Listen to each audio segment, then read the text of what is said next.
আসসালামু আলাইকুম গাইস, আপনারা কেমন আছেন? আমি তো আলহামদুলিল্লাহ ভালো আছি। তো সকাল সকাল চলে আসলাম কাপড় ধুইতে। তো সংসারের কাজ করতে হবে প্রতিদিন। আপনাদের সাথে মাঝে মধ্যে ভিডিওটা শেয়ার করি। সবসময় পুরো সম্পূর্ণ ভিডিও করতে পারি না, শেয়ার করতে পারি না। তো সময় লাগে, সেজন্য মাঝে মধ্যে যখন সময় পাই তখন একটু বড় করে করি ভিডিওটা। তো আজকে কাপড় ধুইতে চলে আসছি। কিছুটা কাপড় খেঁচে আগে থাকতে নিয়ে নিছি। তো এখন ধুবো। এক হাতে ক্যামেরা মানে মোবাইল ধরছি, আরেক হাত দিয়ে কাপড়গুলা খলাইতেছি। তো পরে রেখে ভালোভাবে আবার ধুয়ে খলিয়ে চেপে নিলাম। চিপে তারপরে ছাদে চলে আসছি, রোদে দেওয়ার জন্য চলে আসলাম ছাদে। তো এই তো ড্রামটা ভরে বৃষ্টির পানি দিয়ে একদম টুপটুম্বুর হয়ে গেছে। আর এই তো কাপড়গুলো রোদ দিয়ে নিলাম। আর নাস্তাটা বানিয়ে নিছি ছাদ থেকে এসে। তো সেটা অফ ক্যামেরায় করে নিছি। তো নাস্তা করবো আজকে আপনাদের ভাইয়া বাসায়, তো একসাথে নাস্তা করব। এই চিচিঙ্গা ভাজি করছি ডিম দিয়ে, আর পরোটা করছি। তো সকালের নাস্তাটা করে তারপরে রান্নাঘরে চলে আসলাম রান্না করার জন্য। তো মাস শেষ, বাজারও শেষ হয়ে গেছে। তো ফ্রিজে যতটুকু ছিল তা দিয়ে আজকে মাংস রান্না করব। তো একটা ফ্রিজ খুলে দেখতেছি যে গুঁড়া মাছ আছে, কিন্তু বাচ্চাদের জন্য বড় মাছটা শেষ হয়ে গেছে। তো ওরা গুঁড়া মাছটা খায় না, আমি খাই বা ওর বাবা খায়। মোটামুটি ওর বাবা খায় কিছু, আর আমিই খাই বেশিরভাগ। গুঁড়া মাছ ভালো লাগে। তো বাচ্চাদের জন্য ছোট মাছ তো আনা যায় না, ওরা খায় না। আর আমি নদীর মাছটা বেশি পছন্দ করি, আমার কাছে খুবই ভালো লাগে। তো বড় মাছ শেষ, তো সেজন্য মুরগির মাংস ছিল, ছোট একটা পোটলা দেখলাম। আর গিলা কলিজা ছিল ব্রয়লার মুরগির। তো ভাবলাম সেগুলো একসাথে করে মিক্স করে রান্না করে নিই। মাছ যেহেতু শেষ, তো মাসের শেষে কিছু করার নাই, সবারই একটু টানাটানি থাকে, যেহেতু মাছটা এখন শেষ হয়ে গেছে। আর সাপ্তাহিক দিন, তো ভাবলাম কি করব, যা আছে তা দিয়ে চালিয়ে দেই। তো বাবা বলল আর 2-3টা দিন এইভাবে চালাও, তারপরে বাজার করব। তো আমি যেটা ছিল সেটা দিয়ে রান্না করে আজকে পোলাপানের জন্য খাবার তৈরি করব। তো একটু পোলাও তৈরি করলাম, আর এই মাংসটা রান্না করব। তো যাই করব আপনাদের সাথে শেয়ার করতেছি। তো এই তো মাংস বসিয়ে দিছি, এখানে পেঁয়াজ বাটা দিছি। তোর বাবা বলল ঝোলটা একটু বেশি ঘন ঘন করো, ভুনা ভুনা। তো ও ঝোল খায়, সেজন্য তরকারি ভুনা করতে পারি না, কারণ ও ভুনা করলেই ঝোল চায়। তো আজকে যেহেতু পোলাও করব, ডাল রান্না করব না, তো সেজন্য ভাবলাম যে একটু পেঁয়াজ বাটা বেশি করে দিলে তরকারি ঝোলটা একটু ঘন হবে, আর একটু ঝোল ঝোলও রাখবো। তো সেজন্য পেঁয়াজ বেটে নিলাম। আর ব্লেন্ডারটা নষ্ট হয়ে গেছে, সেজন্য পাটায় বেটে নিচ্ছি। আর পাটায় বাটার স্বাদটা কিন্তু অনেক বেশি হয়। তো এই সুযোগে ব্লেন্ডার শেষ, তো পাটায় বাটা করে খাওয়া হচ্ছে। আর তরকারির টেস্টটাও ভালোই আসছে। তো আদা রসুনের পেস্টও বেটে নিলাম, জিরা বেটে নিলাম, আর পেঁয়াজ বেটে নিছি। তো দেখুন অনেকটা কিন্তু ঝোলটা ঘন হয়ে গেছে। এখনই মশলা কষাইতেছি।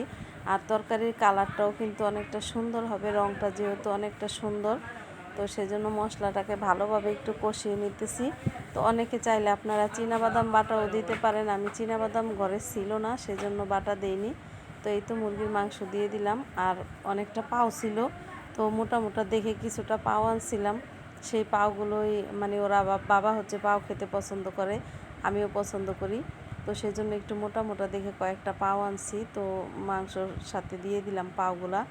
আর মুরগির যে হাতা আছে সেগুলোও আছে, গিলা আছে, কলিজা আছে, ঘাড় আছে, তো সব কিছু মিলিয়ে রাখছিলাম। তো তার সাথে মাংসটা দিয়ে দিলাম, যেহেতু দুইটা একই মুরগি, ব্রয়লার মুরগিরই, সেজন্য একসাথে করেই রান্না করে নিতেছি। আর এখানে পানি দেইনি, মাংস থেকেই কিছুটা পানি উঠবে সেজন্য। তো পাশের চুলায় কড়াইটা নিয়ে গেলাম, আর এখানে পোলাওটা বসিয়ে দিব। তো অনেকটা বেলা হয়ে গেছে, প্রায় আজান দিয়ে দিচ্ছে, সেজন্য। আর একটু কাজ করতে করতে সকালে ঘুম থেকে আজকে একটু দেরি করে উঠছি, সেজন্য রান্না করতেও দেরি হয়ে গেছে। আসলে সকালে ঘুম থেকে উঠলে কাজকামগুলো কিন্তু তাড়াতাড়ি হয়ে যায়। তো কারা কারা সকালে ঘুম থেকে উঠে জানি না, আমি একটু সকাল সকাল ঘুম থেকে উঠলে আমার কাজগুলা আমার রান্নাটা 12টা বাজে শেষ হয়ে যায়।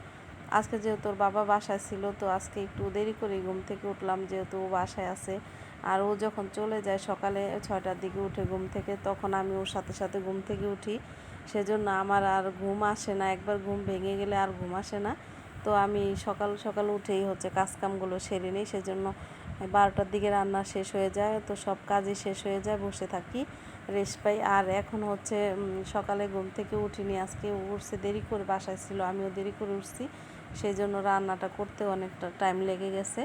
তো এখানে পোলাও রান্না করে নিব। বিরিয়ানিটা হচ্ছে ঘরে পছন্দ করি আমি, আর ছেলে মেয়ে কিন্তু ওর বাবা পোলাও আর মাংসটা আলাদা রান্না করলে বেশি পছন্দ করে।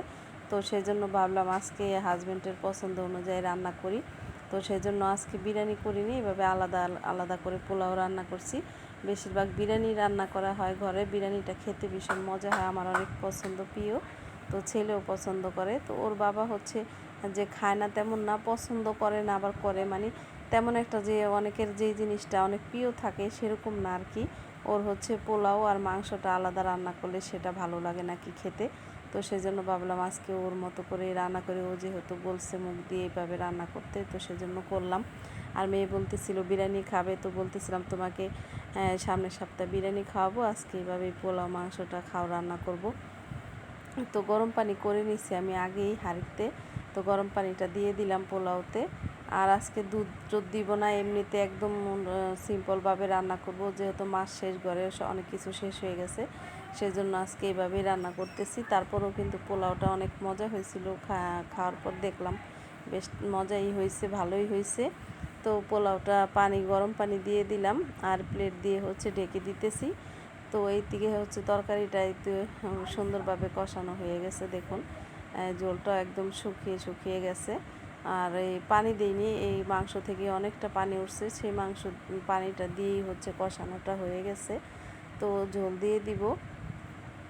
তো মরিচের রঙটা যদি ভালো হয় তাহলে তরকারি কালারটাও কিন্তু সুন্দর হয়, আর মরিচের রং যদি আপনার একটু ভালো না হয় তাহলে তরকারির কালারটা কিন্তু ওরকম লাল হয় না, সুন্দরও হয় না। তো বেশি ঝোল রাখবো না, সেই জন্য অল্প পরিমাণেই পানি দিলাম, বেশি পানি দিলাম না।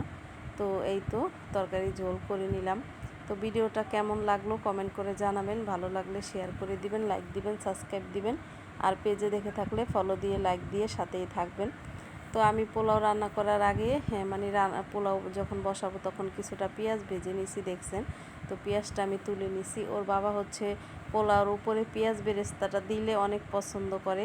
তো কয়েকদিন আগে হচ্ছে আমি পোলাও রান্না করছিলাম, পেঁয়াজ বেরেস্তা দিতে ভুলে গেছি। তো সেই অনেক রাগ করছিল যে পেঁয়াজ বেরেস্তা দেওনি কেন, এইভাবে আমার ভালো লাগে না, মানে এতটাই রাগ করছে কি বলবো, কখনো এরকম করে না, কেন জানি সেদিন অনেক রাগ হয়েছিল। আর আমিও একদম মানে কি বলবো, আমি এমন রাগ দেখে মানে আমি অবাক হয়ে গেছি যে পোলাওতে বেরেস্তা দেয়নি, সেজন্য এতটা রাগ করতে পারে বুঝতে পারিনি। মানে আমার হাজব্যান্ডের রাগ হচ্ছে হঠাৎ করে রাগ করে, ধরা যায় না এরকম, মানে এমনিতে খুবই ভালো ঠান্ডা মেজাজের মানুষ, কিন্তু যখন রাগ হয় হঠাৎ করে হয়, ওর রাগ কখনো ধরা যায় না এরকম। তো যাই হোক, পেঁয়াজ বেরেস্তা করে নিছি, তো তরকারির উপরেও দিয়ে দিলাম। আর আমি যখন খাবারগুলো টেবিলে আনছিলাম তখন বলছিলাম আজকে একটা পছন্দের জিনিস রান্না করছি। তো বুঝতে পারছে, ও হাসি দিয়ে বলতেছিল পেঁয়াজ বেরেস্তা আজকে দিছো পোলাওতে, সেটাই বলতেছো। তো আমি বললাম হ্যাঁ। তো ও খুব হাসি দিল, মানে খুব খুশি হলো যে না আজকে পেঁয়াজ বেরেস্তা দিছে উপর দিয়ে। তো সেজন্য হাজব্যান্ডের পছন্দেরই রান্না করলাম আজকে। তো যাই হোক, ভিডিওটা দেখে কমেন্ট করে জানাবেন কেমন হলো। আর এই তো পোলাওটা হয়ে গেছে, এখন উপর দিয়ে পেঁয়াজ বেরেস্তা দিয়ে আমার রান্নাটা শেষ করে দিব। ভিডিওটা এমনিতেই একটু বড় হয়ে যায়, চেষ্টা করি ছোট করে করার জন্য, তারপরেও বড় হয়ে যায়, তো সবাই দেখবেন ভিডিওটা। আর এই তো পেঁয়াজ বেরেস্তাটা দিয়ে দিতেছে উপর দিয়ে, কিন্তু সাদার ভিতরে এই রঙিন মানে গোল্ডেন কালার পেঁয়াজ বেরেস্তাটা দিলে কিন্তু দেখতে খুবই সুন্দর লাগে, কালারফুল লাগে, ভালোই লাগে আসলে। এই তো দেখুন কতটা সুন্দর লাগছে উপর